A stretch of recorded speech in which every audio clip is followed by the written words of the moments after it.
आज की इस क्लास के अंतर्गत कक्षा 12वीं के लिए भूगोल का एक प्रश्न पत्र हम कंप्लीट करेंगे। तो इस क्लास में जितने भी क्वेश्चन मैं आपको बताने वाली हूँ त्रैमासिक परीक्षा के लिए सारे इम्पोर्टेंट हैं। वास्तव में अगर आपको अच्छे अंक चाहिए तो पूरा वीडियो लास्ट तक देखें और एक एक प्रश्न आप कंप्लीट करें। तो बिना किसी देरी के पहले प्रश्न को समझ लेते हैं। ये आपका पहला प्रश्न, सही विकल्प चुनिए। तो पहला है, निम्नलिखित में से कौन सा एक भौगोलिक सूचना का स्रोत नहीं है? कौन सा? चंद्रमा में चट्टानों पदार्थों के नमूने। दूसरा है, एशिया महाद्वीप में सबसे अधिक जनसंख्या वाला देश है। कौन सा देश है? चीन है। तीसरा है, निम्न में से कौन सी क्रिया प्राथमिक क्रिया नहीं है? तो इसका आंसर आएगा आपका संचार। चौथे प्रश्न को पढ़ते हैं, निम्न में से कौन सी रोपण फसल नहीं है? तो इसका आंसर आएगा गेहूं। पांचवा, भारत में नागरिक बस्ती के लिए कम से कम कितनी जनसंख्या होनी चाहिए? इसका आंसर आएगा आपका 5000। तो यहाँ से 5 सही विकल्प हैं। कंप्लीट अच्छे से करें आप इनको।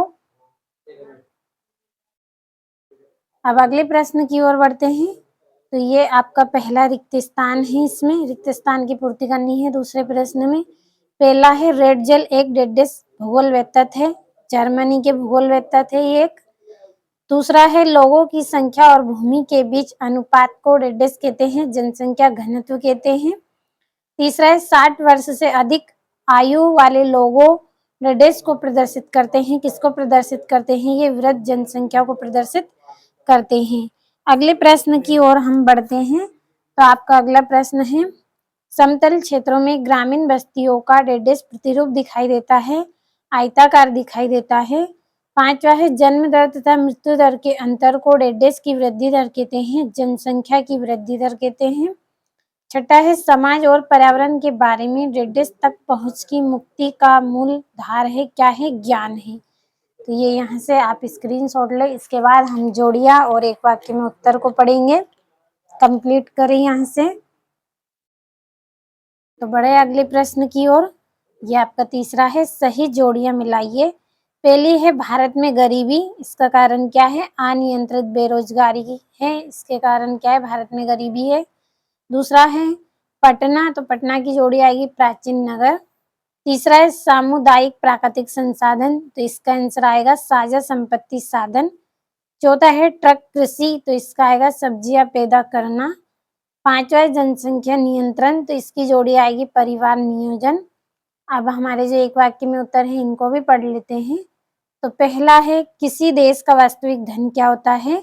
उस देश के निवासी ही क्या है? किसी देश का वास्तविक धन है। दूसरा है, कौन सी क्रियाएं प्रत्यक्ष रूप से पर्यावरण पर निर्भर करती हैं? प्राथमिक क्रियाएं होती हैं वो किस पर निर्भर करती हैं? पर्यावरण पर निर्भर करती हैं प्रत्यक्ष रूप से। तीसरा है, विश्व नगरी का एक उदाहरण दीजिए। वांशीगठन है। विश्व नगरी का एक उदाहरण क्या है? वांशीगठन। अगला पढ़ते हैं, भारत सरकार ने कौशल विकास तथा उद्यमिता के लिए नीति कब बनाई? 2015 को नीति इन्होंने बनाई थी। पांचवा, भारत में किन दो देशों से सर्वाधिक प्रवास होता है? तो बांग्लादेश और पाकिस्तान, इन दोनों से क्या है? सर्वाधिक प्रवास होता है। छठा है, स्मॉल इज ब्यूटीफुल नामक पुस्तक किसने लिखी थी? सुवाकर ने लिखी थी। तो ये आपके तीनों प्रश्न हैं, यहाँ पे स्क्रीनशॉट ले अच्छे से और कंप्लीट करें। एक एक क्वेश्चन आपके लिए बहुत इंपॉर्टेंट है। बढ़ते हैं हमारे पांचवें प्रश्न की ओर। तो ये आपका यहाँ से पांचवा प्रश्न है जिसमें आपके सत्य असत्य हैं भर दिए हैं। सभी को स्क्रीनशॉट ले, एक बार अच्छे से पढ़ ले और समझ ले इन प्रश्नों को। अब हमारे जो 2-2 नंबर के प्रश्न हैं उनको पढ़ेंगे। तो छठा है, भौतिक तथा सांस्कृतिक पर्यावरण के कोई 2-2 तत्व लिखिए और क्रमबद्ध भूगोल से आपका क्या सही है। सातवां है, विश्व में जनसंख्या विवरण की 2 विशेषता लिखिए और विश्व के सर्वाधिक जनसंख्या वाले देश का नाम लिखिए। और आठवां है, लिंग अनुपात से क्या अभिप्राय है? भारत में लिंग अनुपात कितना है? और सार्थक जीवन क्या होता है? और मानव विकास के संदर्भ में उत्पादकता का क्या आशय है? तो ये यहाँ से इतने प्रश्नों का आप अच्छे से स्क्रीनशॉट ले। अब बढ़ते हैं अगले प्रश्न की ओर। तो ये आपका 11वां प्रश्न है, ग्रामीण बस्ती किसे कहते हैं? सहस्त्र बस्ती क्या होती है? 12वां है, मेगा सिटी किसे कहते हैं? अथवा है नगरीय बस्तियों की कोई दो प्रमुख समस्याएं, और सहस्त्र बस्ती और प्रकीर्ण बस्ती में अंतर।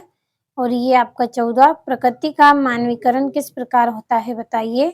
15 है जनसंख्या की धनात्मक वृद्धि एवं ऋणात्मक वृद्धि में अंतर। तो ये यहाँ से इतना आपको कंप्लीट करना है। पहले 16वें प्रश्न तक आप स्क्रीनशॉट लें। मानव विकास के प्रमुख उद्देश्य क्या है। तो 2-2 और 3-3 नंबर के आपके प्रश्न हैं अथवा सहित आपको पूरे प्रश्न बताए हैं। ये यहाँ पे आपका 17वां है और 18वां है। प्राथमिक क्रिया की विशेषता लिखिए और कार्यों के आधार पर नगरों का वर्गीकरण। तब हमारे 19वें प्रश्न को पढ़ते हैं। तो ये आपका 19वां है।